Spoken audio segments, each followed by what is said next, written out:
Welcome back. This is still our live telecast on the off-season elections, Kogi, Bayelsa, and Imo states.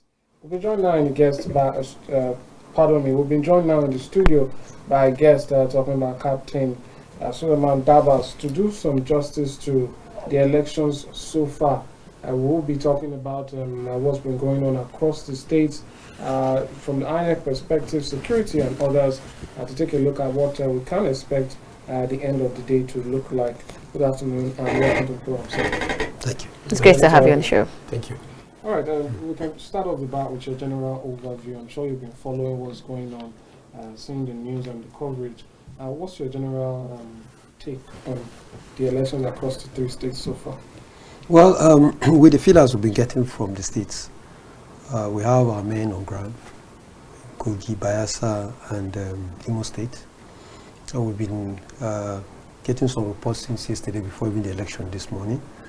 I understand that the two hotspots right now, are Kogi and Imo State.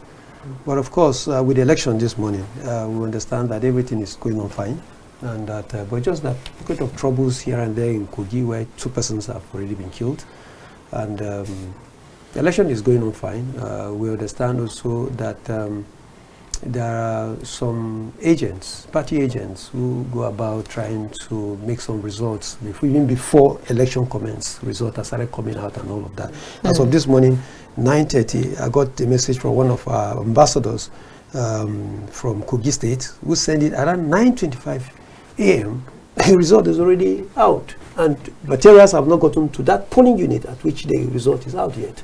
The INEC staffs have not even gotten there, so but they already had the results. So, but the good thing is that the commission is on top of the matter, and they are trying to handle that issue. So, relatively, election is going on fine in the states. So I hear you say that the electoral umpire, they're actually on top of the matter. How optimistic are you with regards to how much they will deliver? If you look at all the failures they had during the other general elections, they should have learned their lessons. At this time, we should not be talking about the same mistakes again. So how optimistic are you with regards to them being hands-on? Honestly, this is a very good question. You see, the issue of trust has been a very serious concern with the stakeholders and the commission. Election, once there is no integrity in every election, then there is a problem. People don't really trust you. Before the general elections, INEC has, with the stakeholders, the CSO, INEC has over 80% of our trust. 80%. There's no doubt about that. But after the general elections, I tell you, I can barely score INEC 20%. And the reasons are just every Nigerian know what really went wrong. Like you said, how are we sure that they will deliver? That's a very major concern right now. And the INEC chairman, Professor Mahmoud, which I have so much respect for, came out and said, well, we are on top of this. We will ensure that things are done right. We have a very bad image in the last general elections, and that we want to. Did you actually accept the fact that they had a bad image? Well, the statement is tilting towards that area, because the statement is a direct statement. A lot of people have mistrust about what happened in 2020 general elections. We like to ensure Nigerians get what they voted for. And that statement of saying that allow the electorate to be the deciders of the election, I think will go a long way. That statement he made. Allow the electorate to become the deciders of these elections. So for me, as polling unit ambassadors that we know, our concern is majorly that elections should be done properly at the polling unit. And I always tell people that election cannot be rigged at the polling unit. It's not possible to rig election at the polling unit. Why not? Oh, good. You see, polling unit ambassadors of Nigeria believe in one thing. And I after a very long time, INEC was able to key into what we believe. That when you do election in the polling unit, because the polling unit, every stakeholder is at the polling unit. Those who voted, those who cast their votes at the polling unit are people from that polling unit. They don't come from a different place. So that's their community. We call it the polling unit community. They wouldn't want to have things done wrongly at their polling unit. Everybody knows everyone. Where the election is rigged is when the election has been done at the polling unit and you have the polling unit result. The process of taking these results to the collation center, that's where they rig the election. They don't rig election at the polling unit. And that's why we say, and INEC believes in this. In the general election, we say, if we want to get this thing done right, INEC brought a very wonderful proposal, which we all key into. Let's upload the polling unit results at the polling unit level.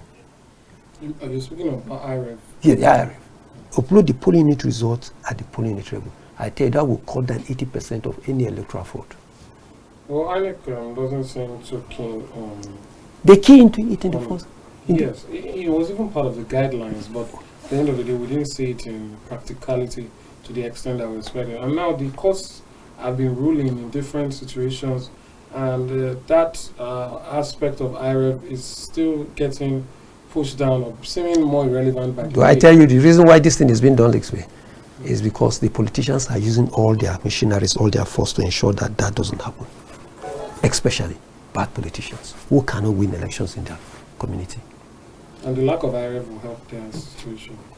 Yes, the lack of IREV will help their situation because they know that if they go out there on a merit basis, they will lose election. Take a good example of what is happening in Kogi and, of course, in the Imo State.